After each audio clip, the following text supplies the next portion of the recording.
റഫീഖ് അഹമ്മദിന്റെ തോരാമഴയിലെ വരികളെ ഓർമ്മിപ്പിക്കും വിധമാണ് ആ ദേശത്തിലെ കാഴ്ചകൾ. ദിവസവും എത്രയോ ഉമ്മുക്കുലുസുമാർ മരിച്ചു വീഴുന്നയിടം. ഇതുവരെ എണ്ണിത്തിട്ടപ്പെടുത്താനാവാത്തത്ര ഉമ്മുക്കുലുസുമാർ. മഴ തോരാതെ പെയ്യാൻ തുടങ്ങിയിട്ട് ദശാബ്ദങ്ങളാകുന്നു. പറഞ്ഞു വരുന്നത് ഗാസയിൽ ഇസ്രായേൽ ചെയ്യുന്ന അനീതിയെക്കുറിച്ചാണ്. കഴിഞ്ഞ ദിവസങ്ങളിൽ വടക്കൻ ഗാസയിലെ ബെയ്ത്ലഹിയയിലെ പാർപ്പിട സമുച്ചയത്തിൽ ഇസ്രായേൽ നടത്തിയ ആക്രമണത്തിൽ 72 പേരാണ് കൊല്ലപ്പെട്ടത്. ദിനംപ്രതി ഇത്രയേറെ മരണങ്ങൾ നടക്കുന്ന ഭൂമിക. ഗാസയിലെ ഇസ്രായേലിന്റെ നടപടികൾ ഗുരുതരമായ കുറ്റകൃത്യങ്ങളെ അനുസ്മരിപ്പിക്കുന്നതാണെന്ന് കഴിഞ്ഞ ദിവസമാണ് UN പറഞ്ഞുവച്ചത്. ഗാസയിലെ പട്ടിണിയെക്കുറിച്ചുള്ള മുന്നറിയിപ്പുകൾ അപവാദമാണെന്ന് പറഞ്ഞുകൊണ്ട് ഇസ്രായേൽ തള്ളിക്കളഞ്ഞ സാഹചര്യത്തിലാണ് രക്ഷാസമിതിയിൽ UN സഹായ മേധാവിയുടെ ഈ അഭിപ്രായ പ്രകടനം. ഇത് ഇരു രാജ്യങ്ങളുടെയും ഇന്നത്തെ മുഖമാണ്. ഇന്നലകളിലേക്ക് പോകുമ്പോൾ 2 യുദ്ധങ്ങൾ കാണാം. ആദ്യം നടന്നത് അറബ് ഇസ്രായേൽ യുദ്ധം, രണ്ടാമത്തേത് ഇസ്രായേൽ പാലസ്തീൻ യുദ്ധവും. എല്ലാത്തിനും പിന്നിൽ യൂറോപ്യൻ അധിനിവേശത്തിന്റെ സ്വാർത്ഥ താല്പര്യങ്ങളെ കാണാൻ കഴിയും. ഇന്നത്തെ ഇസ്രായേലും പാലസ്തീനും അടക്കം ഉൾപ്പെടുന്ന സ്ഥലങ്ങൾ പണ്ട് ഒന്നിച്ചുള്ള ഒറ്റ പ്രദേശമായിരുന്നു. ഒരു കാലത്ത് ഗ്രീക്കുകാരും റോമാക്കാരും എല്ലാം മാറി മാറി ഭരിച്ചിരുന്ന വിശാലമായ ഭൂപ്രദേശം. ലാറ്റിനിൽ പാലസ്തീനിയ എന്നറിയപ്പെട്ട ഇവിടം തുർക്കികളുടെ ഓട്ടോമൻ എംപയറിന്റെ കീഴിലായിരുന്നു.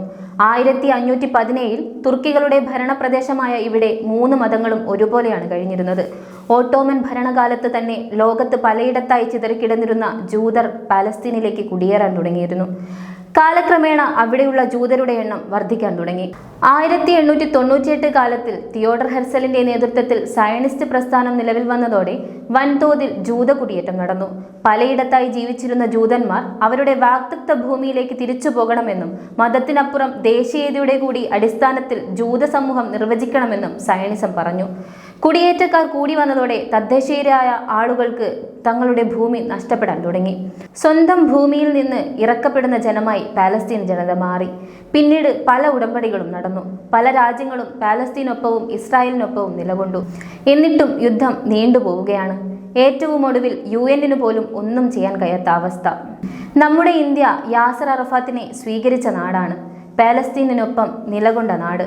ഇന്ന് ഇന്ത്യ ഇസ്രായേൽ പക്ഷത്താണ്.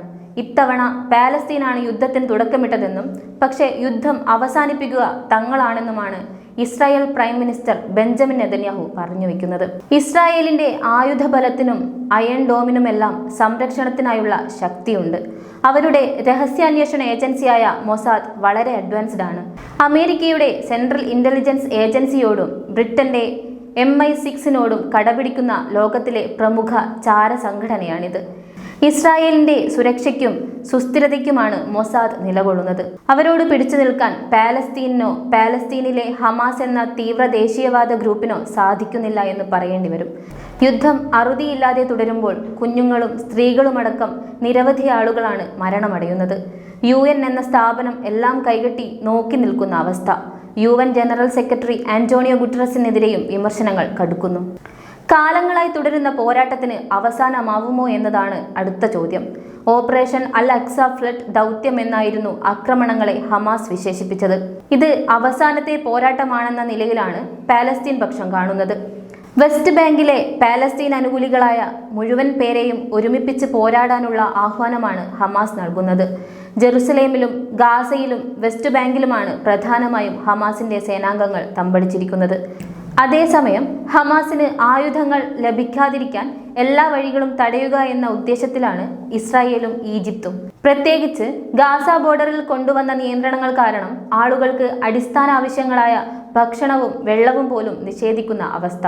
യുദ്ധം തുടങ്ങിയത് നിങ്ങളാണെന്നും അവസാനിപ്പിക്കുക ഞങ്ങളാണെന്നും തുറന്നു പറഞ്ഞ ബെഞ്ചമിൻ നെതന്യാഹു ഹമാസിനെ തുരത്താൻ ഗാസയിൽ ചെയ്യുന്നത് കൊടിയ അപരാധമാണെന്ന് പറയാതെ വയ്യ.